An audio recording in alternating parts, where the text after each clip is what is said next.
But it's important that the record captures that there were people who were saying enough to say no. And for us to be here and unite around this very important cause. The people of Uganda have for a very long time gone ahead of us. Sometimes as political leaders, we might have a bit of bickering here and there. There are those challenges at different levels. But the people of Uganda have always been united around what it is that they want. They want change. They want a better country. They want to go to hospital and find medicine. They want service delivery. They want a Uganda that works for all of them. And I want to thank God that as leaders, we are listening to the rallying call of Ugandans to unite around that cause. Because that cause is important. That cause is bigger than an election. Sometimes you get entangled into the electioneering process. Joint candidate, I don't know what level and so on. The people of Uganda are interested in bigger than that. They want a better country. And as leaders, let's not stand in the way of the people of Uganda. Sometimes we can be the stumbling block. And so I want to call upon my colleague leaders. Let's be the wind beneath the wing of Ugandans who are saying we want change. And my hope for us in Parliament, we'll keep connecting as leaders. I want to say thank you to all my colleague leaders in Parliament. We are a united front, and we'll keep uniting. There might be some uncoordinated movement of troops, as you will see along the way. Those are expected. But the bigger bulk is together, because what we want is more similar than that which it is that separates us. So we look forward to a lot more engagements, and we want to finally call on the people of Uganda out there to be involved in this. You see, as leaders, we can only play a particular role. And by God's grace, we shall play that role. But we call upon the people of Uganda, wherever it is that you are, please play your part, please do rise up. Again, I'll make reference to Toju Kwatako. Our leaders in Parliament did play their part. They raised their voice. But as the people of Uganda, did we play our part? I don't know. Your guess is as good as mine. So let's not just look at the leaders and hope that they are the ones going to fix our issues. No, the leaders can only play their part. And as the leaders, we must play our part. But as we play our part, we call upon Ugandans out there, wherever you are. Whether you are elite, the elite people normally annoy Dr. Besigye, and I agree with him. Sometimes as the elite want to speak too much English, you find analysts, I call them armchair analysts, in their offices, analyzing and saying, this thing of these people getting together, no, it is not functional, it will not work, I don't know what. They are seated in their air-conditioned offices. They have no idea what's happening around the country. So let's get together for this cause. I thank you, ladies and gentlemen. Oyo, the leader of opposition omulonde, Honorable Joel Senye, ensonga zogedde. Bannayuganda buli omu azanye party ye. Ba-foot soldiers, tuzanye party zaffe nga ba-foot soldiers. Abakulembeze bazanye party zaabwe nga abakulembeze. Olwa Uganda ennungi okusobola okulaba nti tusobola okwegattiramu okununula Uganda. Kijja kuba kya buswavu nnyo okulaba nga Uganda enunuddwa naye nga gw'ogamba muli mu mutima gwo kikulumiriza. Mazima sina ttaffaali lye nateekako okununula nsi yange. Abantu banunudde eggwanga nga ffe tuzinze buzinzi mikono. Kiba kya bulyazamaanya nno. N'olw'ensonga eyo buli omu baako ky'okola ky'olaba nti kigatta ku nkyukakyuka. Ky'olaba nti kisiguukulula nakyemalira okuva mu buyinza mweyewaŋŋamizza. Kikole. Kijja kuba kya ssanyu nnyo mu mutima gwo ng'otegedde nti Uganda ekyusiddwa naye naawe obadde paati ku kukyusa ensi yo. Bwe bubaka Honorable Joel Senyenyi, leader of opposition, bw'awadde bannayuganda. N'olw'ensonga eyo tubutwale nga nsonga nkulu nnyo ate tubuteeke mu nkola. He's going to give us the Uganda version of everything as he invites for us the principal and the president of the National Unity Party. So, Lodi, you're welcome.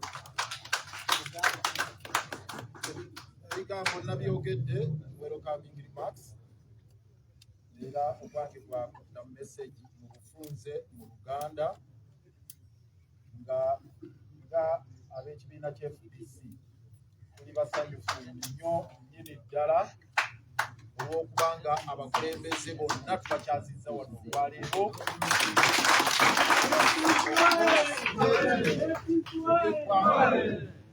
olw'okukola commitment eri struggle okuddamu okugamba nti bannange ffenna tufunvubire with summon our energies tukasuke ekinene kyawanga emivumbuko tusindike paka buli omu akwate wakoze eki wakwata atika esooka eya ssemateeka twabagambye nga mu buyinza bannayuganda bwe babulira naye tebabulira era egamba nti the people of Uganda shall determine who governs them, how they should be governed through regular free and fair elections. Naye tekikola. Kakati kino sinti tutandise kibiina kipya ekyo njagala kukigumiza. Sinti tutandise kisinde kipya temututuuma amannya ge mwagala tuli ku lutabaalo lwe tubaddeko okumala ebbanga era tugenda nabo maaso. Njagala okunzikanga nsaba ab'FDC mwenna gye muli tulina ebizibu bingi entanale naye ebyo byonna tubisibe ku mpagi twolekeze obwanga n'amaanyi gaffe gonna eri omulabe w'eggwanga Yoweri Kaguta Museveni obuyinza buddeeri eri abantu bannayuganda luno lutalo lwakuddiza bannayuganda obuyinza tuli wakati mu lutalo era n'okuggumiza obubaka obuga nti ku lwokuna bannange buli wali ekinnya simbawo ky'osimbawo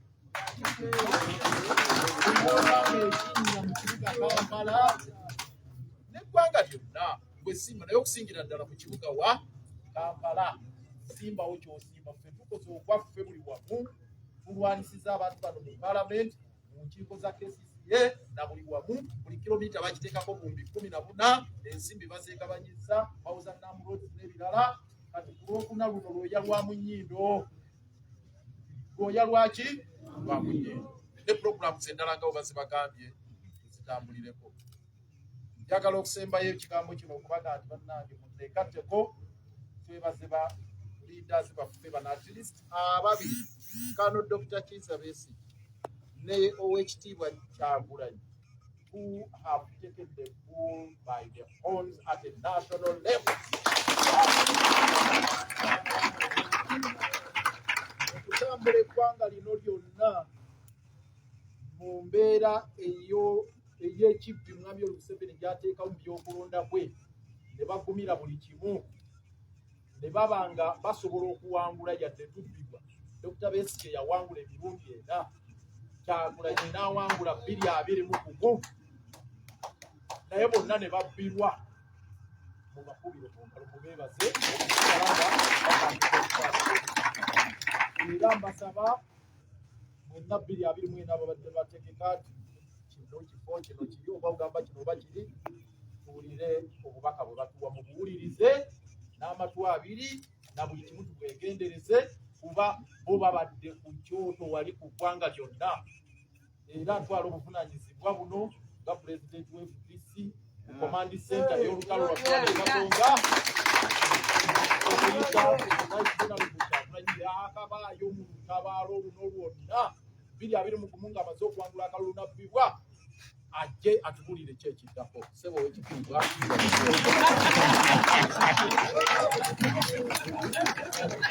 People power! Our power! Our power! People power! People power! Our power! Our power! People power! NUP! Everywhere! Our power! People power! NUP!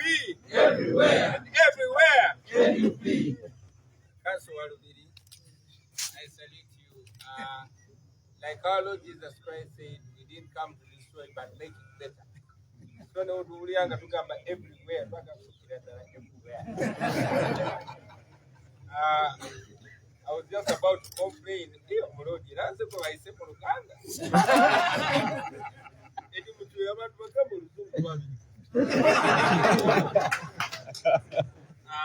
giant of the struggle for freedom, democracy in Uganda, Dr. Kizza Besigye, fellow leaders, Right Honorable Leader of Opposition, comrades in the struggle, ladies and gentlemen, I salute you. So much has been said, so much is going to be said. Just yesterday, I spoke to the nation, and I spoke quite about a lot that has been said here. So, in the interest of time, I will not go so much into it, well knowing that most speakers, especially the noble Dr. Besigye, will speak more on it in detail and even more eloquent. However, today I want to focus my words on the call for action. As you heard Omunozi say,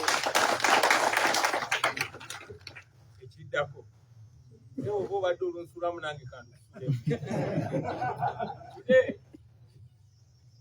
among the things we're here to say, to call the nation action. Yesterday, I gave my comments about the shameless nature of General Museveni now appointing openly NRM stooges to adjudicate an election where he's competing. Of course, that should not surprise us anymore. I spoke, and I also want to add a few words on the ongoing non-aligned movement summit. It is indeed meant to be a blessing to Uganda if Uganda was well governed, but it has turned into a curse. So to all of you that are attending the NAM summit, you are actually a curse to our nation.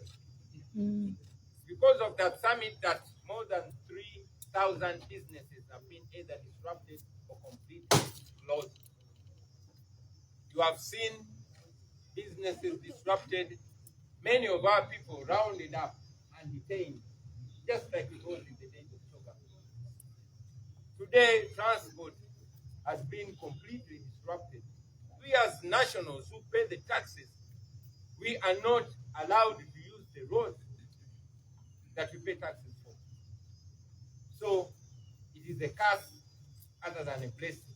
And as if that's not annoying enough, it's a further shame to see some democratic leaders coming to Uganda hosted by an illegitimate leader. You are being hosted by a man that has captured us on gunpoint. Not a legitimate leader, so you are here to endorse oppression against the Ugandans. You're here to endorse dictatorship.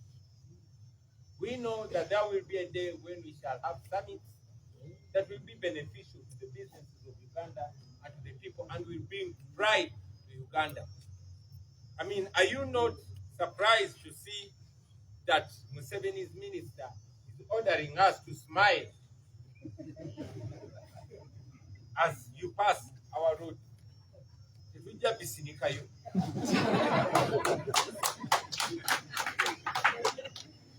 So we are here to call you to action, ladies and gentlemen. I want to focus my words on a call to action and citing Article 3 of our Constitution. Article 3 of the Ugandan Constitution commands us. It is to the effect that it is not only a responsibility, but it's a duty that we rise up and we use whatever means at our disposal to restore constitutional rule. I mean whatever means. That means according to our constitution, it is even acceptable to pick up guns and restore constitutional rule. And clearly, General Museveni has abused constitutional rule. He has abused all tenets of the rule of law in Uganda. So any means used to dislodge Museveni, any means used to restore constitutional rule and the rule of law are acceptable as per our constitution. However, for us as political leaders, we believe in non-violence. Therefore, we are only calling for constitutional means, at least so far. ndoza ne bwembiza mu Luganda wane sawa z'oluzungu nazo zibukiye basebo ne banyabo lwaleero ebigambo byange bijja kuba kitono olunaku lwajjo nayogeddeko eri eggwanga ebisinga ne mbyogerako era nkakasa bakulembeze bannange bagenda byogerako nkakasa nti Dr. Kizza Besigye agenda byogerako ate mu ngeri entangaavu ennyo so saagala kubipreemptinga saagala obaoliawo okusala ku byandyogedde twayogedde ku nsonga ya Mwami Museveni okuba ng'alonda bayesmaani be okuba nti be bakulira akakiiko ebyokulonda akakiiko akalina okuba nga keetengeredde kyono kya buswavu naye tekirina twewuunyisa kubanga Mwami Museveni kati buli kaleeya ak'ensonyi agenze akeeyambula naye kitukoze bulungi kiragize ensi muntu ki atufuuka olunaku lwaleero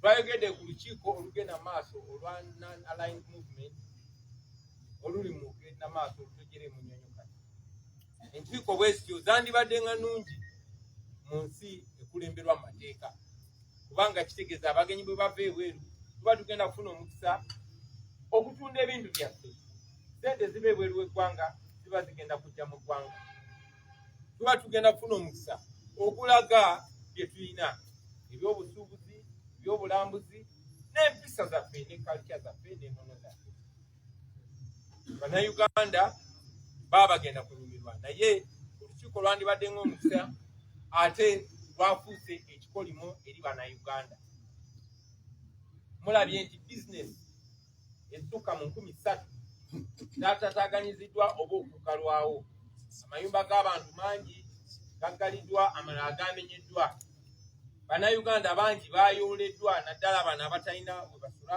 bonna bali mu makomera era nga bwe kyali mu kyoga mulabye gavumenti ya Museveni bwekozesa ssente empitirivu ez'omuwa omusolo nga baddaabiriza enguudo naye ate nga nakyo bakikola mu ngeri yagadibengalye era nkakasa gye bujja mugenda kutandika okubiraba mu mawulire sikando ku sikando ono yabbye bweziti ono yakozesezza bweziti n'ebye mubadde mulaba ku social media muze mubiraba njagala n'okutwala omukisa guno okutegeeza bonna baze mu lukiiko nti omuntu eyabayise talina buyinza bayita kubanga tali mu buyinza mu mateeka yandibadde abaniriza ali wano kale okujja kwammwe tekutugasiza ng'eggwanga wabula kunyigiriza bunyigiriza okutuuka nga tetusobola nakozesa nguudo zaffe naddala ffe abasasula omusolo bannansi olwaleero ebigambo byaba okubakunga kwekyanga nze saagala kulonzalonza tuli wano okubakumamu muliro kwekalakaasa tuli wano bebe mulaba kozi ng'omukufu avuddeyo nabyega naye tuli wano bakumamu muliro kwekyanga mwami enanga oba omulala ayinza otukootinga n'agamba oke baba bazze omusango badde bakumamu bantu muliro ye bantu muliro kwekyanga kwekalakaasa mu mateeka njagala okubajukiza mwenna bannayuganda nti kati omulama gwe tuliko gwa kusimba lunwe ku nnyingo namba 3 ya constitution etulagira ffenna tetufunga bukunzi wabula etulagira si mulimu bwaffe wabula buvunaanyizibwa bwaffe kitukakatako okukozesa buli ngeri yonna yonna esoboka okuzzaawo obukulembeze obugoberera amateeka obukulembeze obugoberera okukozesa engeri yonna yonna njagala leero mumanye nti constitution ya Uganda ebakkiriza n'okwata emmundu bwemuba musobola okuzzaawo enfuga ey'amateeka bwerufe tetukkiriza mu violence tetukkiriza mu kwiwa musaayi ensonga lwaki tubakunga kukozesa nkola za mirembe nkola ziri non-violent naye ate nze ng'omuntu sibagaana mu abasobola okukola ki naye naffe tuli wano okubakunga to non-violently rise up unarmed and assert your will and restore our constitutional rule tubakunga okola buli kimu kye musobola. Bade ndaba ku social media abasinga mwatusookayo nadda. Tetusimbudde busimbuzi kati twasimbula dda naye tubadde tukyasondalo ne kati tukyasondalo. Nammwe gye muli twagala obbazaamu amaanyi. Omulodi w'ekibuga kyogedde tetuli wano jasigata bibiina bya bufuzi. Tuli banjawulo era tetuli wano kwogera ku nsonga ya kulonda. Kuba oboolyawo ezo ensonga tetunazikwataganako, tetunazikanyako, naye kye tukanyako ekiri important ffenna buvunaanyizibwa bwaffe okukunga bannayuganda. Oba oli wa kibiina ki oba to associating na political party naye bw'oba oyagala ensi yo, bw'oba oli munnayuganda nga kikwatako kikakatako naawe olina omugaso. Bannayuganda bangi nnyo abakola enjawulo mu ggwanga nga si ba political leaders, nga si ba MPs, tebakulembera ebibiina byonna byonna, tebalina yonna gye bassociatinga politically, naye bannayuganda ensi yabwe bakakatako. Bannaye temubitulekera bino si byaba politician bokka, buli munnayuganda kikakatako. Tekebejja kitugamba luli njagalo kibazzukiza leero bw'oba tofaayo ku nsi yo ngeri gyekulemberwa gwe musiru asinga. Kibakakatako olunaku lwayo tetusobola kutambulira makubo gaffe kubanga abagwira abagenyi bali mu gatambulirako. Olunaku lwaleero mulaba amakubo gaffe bwe gali, mulaba nti bakwata ne langi ne bagisiiga mu ttaka kubanga bagezaako okupaintinga ekifaananyi. Timuli bulungi. Mwawulidde minisita wa Museveni nga bagamba mudde kumusinika amannyo basobole okumanya temuli mu kunyigirizibwa. Njagala obbagamba nga temubisirikayo munyiige. Tukyogeddeko wano era njagala okuba nange okwongera eddoboozi lyange ku nsonga eyo. Ekimu ku bizibu bye tubadde nabyo ge makubo agalinga agalimu entaana buli woyita. Tubasaba amakubo ago mutandikire okwekalakaasa mu ddembe. Asobola ky'osobola okukola mu kkubo eryo kikolemu. Oba osimba mu kitooke oba okola mu ki, eryo ddembe eryo constitution etukkiriza okwekalakaasa mu ddembe. Bannange mwekalakaase. Kyonna kyonna mu mateeka. Njagala okumaliriza nga mbagamba nti gavumenti ya Museveni ne wano twandibadde tetuyiriiwo mukimanyi bulungi nnyo singa baatukubye eddati ya gaasi, naye kubanga bali mu kuteekako feesi baagala okulaga nti bakkiriza n'abapositioni okusinkana. Kaakati njagala mukozese eno chance mubalabise. Oyo ye His Excellency Robert Kyagulanyi Ssentamu, omukulembeze w'abantu. Ebigambo ebyo abyogedde. Bannayuganda bulijjo mwekwasa ensonga emu, tulinze Kyagulanyi Robert Ssentamu atuduumire. Mulinze okubaduumira ajja basike mu mayumba gammwe? Nti nedda. Bulijjo mulinda bulinzi kigambo kye. Akubuulidde nti kubigenda mu maaso mu ggwanga, olaba enguudo z'omu Kampala engeri gye zifaananamu nga tezezza ekibuga ekikulu si we ziteekeddwa okubeera. Zijjudde ebinnya mukkirizibwa okuzisimbamu byonna bye mwagala, oba bitooke oba ozisimbyemu muti. Abagambye okwekalakaasa ddembe lyammwe, mutandikire buli omu waali. Weekalakaase ng'osinziira ku mbeera gy'olaba. Bwe baya luguudo tandikira ku luguudo. Bwe baya ddwaliro otaliimu ddagala nga mulaba ensonga esobola obbasitula, mutandikire ku ekyo. Mwekwasa nnyo nti Robert Kyagulanyi Ssentamu yagaana okutuduumira. Ebbanga ddene azze ayogera ebigambo bino nga bagamba nti okwekalakaasa kibakwatako ate kiri mu ssemateeka. Abagambye tulina ensonga okwekalakaasa naye tuba tukutte emmundu, kiri mu ssemateeka wa Uganda. Olw'ensonga constitution egamba nti singa amakubo gonna galina okuyitibwamu ganaaba gazibikiddwa, mukkirizibwa okwekalakaasa ng'ekkubo erisembayo nga mukozesa buli omu ky'osobodde okufuna mutaase eggwanga lyammwe. N'olw'ensonga eyo tetuddamu kwekwasa nti tulemyeddwa okwekalakaasa nti twabula tuduumira. Kyagulanyi Robert Ssentamu abagambye ekyokukola mukimanyi, mukozese ekkubo lye mulina kuba lye lisigaddewo lyokka. Amakubo amalala gonna mwami Museveni yagazibikira dda. Mutwongere amaanyi tukwatagane, temutwawula bwe munaatuyamba okukwatagana ne mutuyamba okwesigaŋŋana. Okukwatagana netubira ddala mu mukulembeze asemba waggulu paka ku mukulembeze asooka wansi, kijja twangwira bassebo ne banyabo. Mwebale nnyo okumpuliriza, lwa Katonda n'ensi yaffe.